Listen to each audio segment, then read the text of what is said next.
दोस्तों नमस्कार। दोस्तों मैं विमल शाही आप सभी लोगों का अपने चैनल में स्वागत करता हूं और उम्मीद करता हूं कि आप लोग सब लोग स्वस्थ होंगे एवं मस्त होंगे। सभी राष्ट्रवादियों और सनातनियों से ये निवेदन रहेगा कि आप लोग मेरे चैनल को सब्सक्राइब कर लीजिए और वीडियो को लाइक एवं शेयर भी कीजिए। दोस्तों हम लोग बात करने वाले हैं संविधान के ऊपर जो बहस छिड़ी हुई है उसके बारे में बात करने वाले हैं। जी हाँ दोस्तों, जब से 25 जून बीता है, 25 जून ही वो तारीख है जब इंदिरा गांधी ने इस देश पर आपातकाल लगाया था और ये आपातकाल करीब करीब 20 महीने से ऊपर चला था।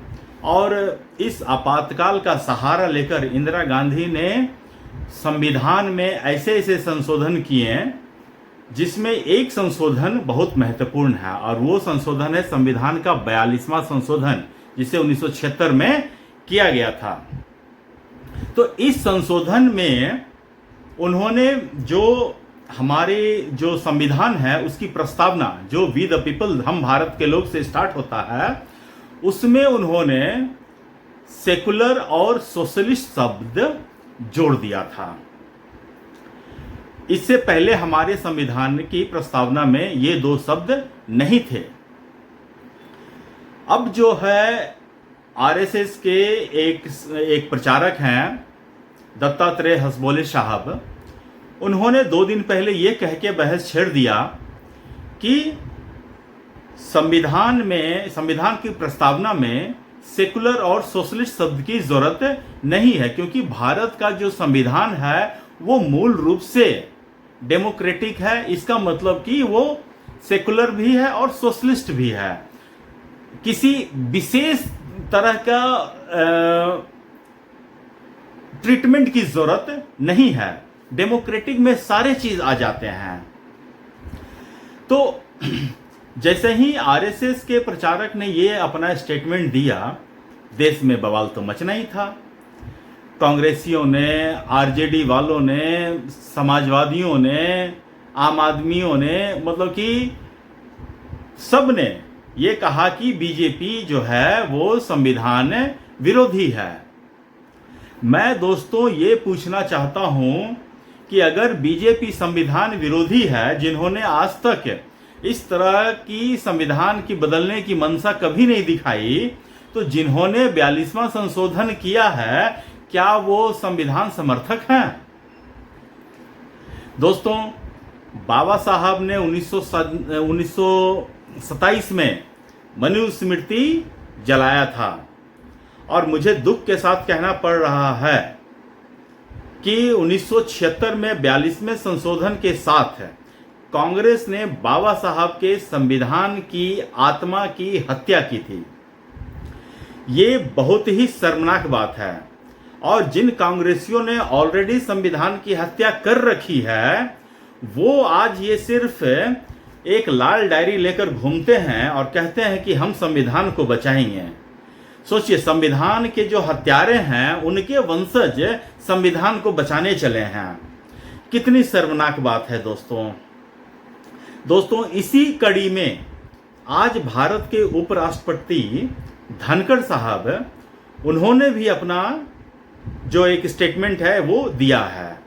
उन्होंने अपने स्टेटमेंट में यही कहा है कि भारत की प्रस्तावना बदली नहीं जा सकती है और अगर इसमें परिवर्तन किया, इसमें परिवर्तन कर दिया गया है तो इस पर फिर से विचार करने की जरूरत है। आज के समय में देखता हूं कि कांग्रेस हो, राष्ट्रीय जनता दल हो, ममता बनर्जी की पार्टी हो, केजरीवाल की पार्टी के हैं, समाजवादी पार्टी के लोग हैं, मायावती हैं, चंद्रशेखर रावण है, सब बाबा साहब की फोटो लगाकर घूमते हैं, बाबा साहब का बड़ा सम्मान करते हैं। तो कम से कम वो कांग्रेस से ये पूछे तो कि आपने बाबा साहब की जो ओरिजिनल संविधान था, प्रस्तावना था, उसको क्यों बदला? और वो लोग बाबा साहब की ओरिजिनल प्रस्तावना को रिस्टोर करने में बीजेपी की हेल्प क्यों नहीं करती है? मेरा सीधा सीधा सवाल यही है। तो धनखड़ साहब ने आज यही कहा कि किसी भी देश की संविधान की प्रस्तावना में आज तक कोई बदलाव नहीं हुआ है। संविधान के अनुच्छेद, सेक्शन, इसमें आप बदलाव कर सकते हैं, क्योंकि समय प्रगतिशील है और समय के हिसाब से अपने सेक्शंस में, आपके सब सेक्शंस में आप बदलाव कर सकते हैं। क्योंकि जो आज से 50 साल पहले जो चीज रेलेवेंट था, आज वो चीज जरूरी नहीं है कि रेलेवेंट हो। तो जब जो चीज बदलनी है उसके बदलाव पर किसी को कोई आपत्ति नहीं है, क्योंकि समय के साथ परिवर्तन जरूरी है। लेकिन जब प्रस्तावना जिसे आप बदल नहीं सकते हैं, उसको बदलने का मतलब है कि संविधान की आत्मा पर आप उसे हमला कर रहे हैं, अटैक कर रहे हैं, आप उसे मार रहे हैं, उसकी हत्या कर रहे हैं। दोस्तों, यही बात आज निशिकांत दुबे भी कह रहे हैं। भारतीय जनता पार्टी की जो सांसद हैं, वो यही कह रहे हैं कि संविधान की हत्या तो ऑलरेडी कांग्रेस कर चुकी है। 1976 में 42वें संशोधन के थ्रू संविधान की ऑलरेडी हत्या हो चुकी है। तो जिन लोगों ने संविधान की हत्या कर रखी है, उनके वंशज आज एक लाल डायरी लेकर घूमते हैं और कहते हैं कि हम संविधान को बचाने निकले हैं।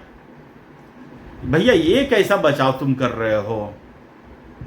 अगर संविधान को सही मायने में बचाना है, तो जो बीजेपी कह रही है, जो आरएसएस कह रहे हैं, जो धनखड़ साहब कह रहे हैं, जो शिवराज सिंह चौहान कह रहे हैं, उनकी बातों पर गौर किया जाना चाहिए और संविधान को उसकी मूल प्रस्तावना में वापस जाना चाहिए। क्योंकि भारत का संविधान ऑलरेडी इन नेचर डेमोक्रेटिक है। इसमें special treatment like secular and socialist, इन दो शब्दों की वैसे भी जरूरत नहीं है। डेमोक्रेटिक होने का मतलब ही सारा कुछ है। लेकिन इंदिरा गांधी ने, मुझे लगता है कि किसी विशेष वर्ग को खुश करने के लिए इन्होंने इन दो शब्दों का एडिशन संविधान के संशोधन के थ्रू किया है। और देखिए, आज वही सेक्शन सबसे ज्यादा उछल भी रहे हैं।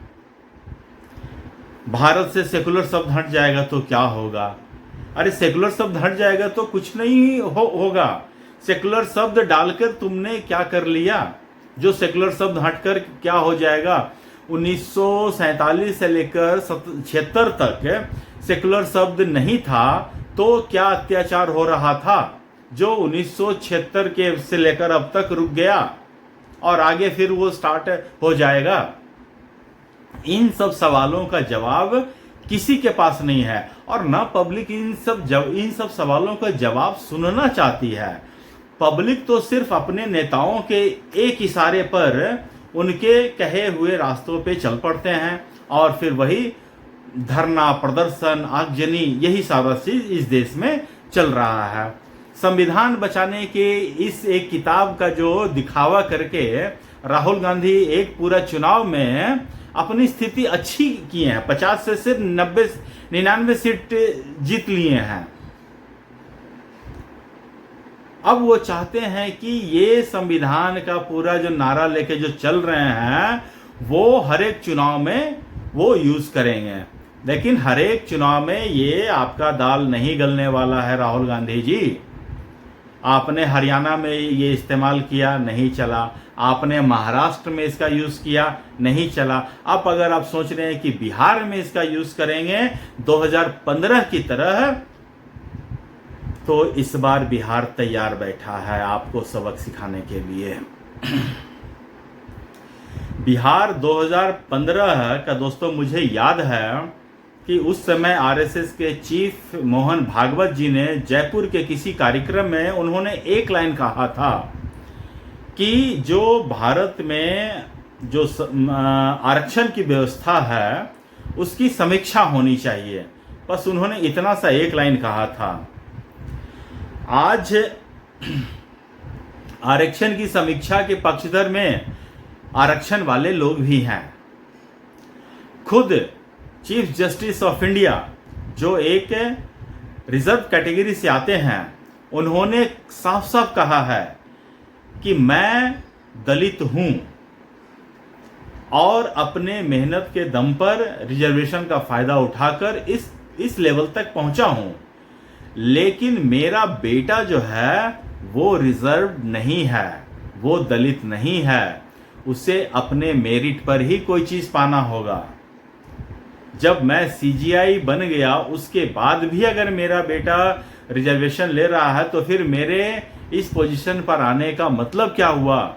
यही तो रिजर्वेशन का रिव्यू का मतलब है। लेकिन 2015 में लालू प्रसाद यादव ने पूरे चुनाव को इस एक वाक्य पर घुमा दिया और उस समय लालू प्रसाद यादव, कांग्रेस और नीतीश कुमार तीनों मिलकर चुनाव लड़े थे और उस चुनाव में बीजेपी अकेले थी और उस चुनाव में ये तीनों मिलकर पूर्ण बहुमत से सरकार बना लिए थे।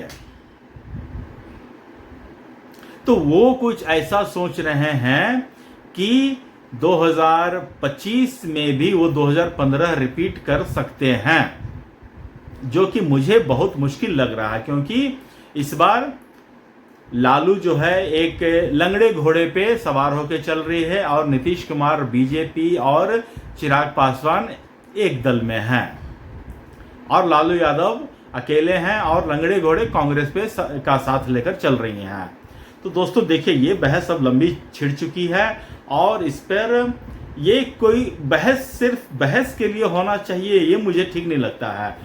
बहस किसी कंक्लूजन पे पहुंचे और मुझे भी लगता है कि प्रधानमंत्री मोदी और जितने भी कानून के विशेषज्ञ हैं वो अपनी राय डेफिनेटली प्रधानमंत्री मोदी तक पहुंचाएं। और मेरी आवाज़ अगर जा रही है, प्रधानमंत्री मेरी आवाज़ वैसे तो नहीं पहुंच पा रही होगी, लेकिन अगर किसी तरह ये बात चली गई वहां तक तो मैं तो प्रधानमंत्री मोदी से कहूंगा कि इन संविधान का संशोधन आप कीजिए और ये दोनों शब्द जो है सेकुलर एंड सोशलिस्ट को हटा दीजिए और संविधान की मूल प्रस्तावना को ही स्थापित होना चाहिए। तो दोस्तों आज के लिए मुझे इतना ही अपडेट देना था। आप लोग अपना ख्याल रखिए, स्वस्थ रहिए, मस्त रहिए। तब तक के लिए नमस्कार, बाय।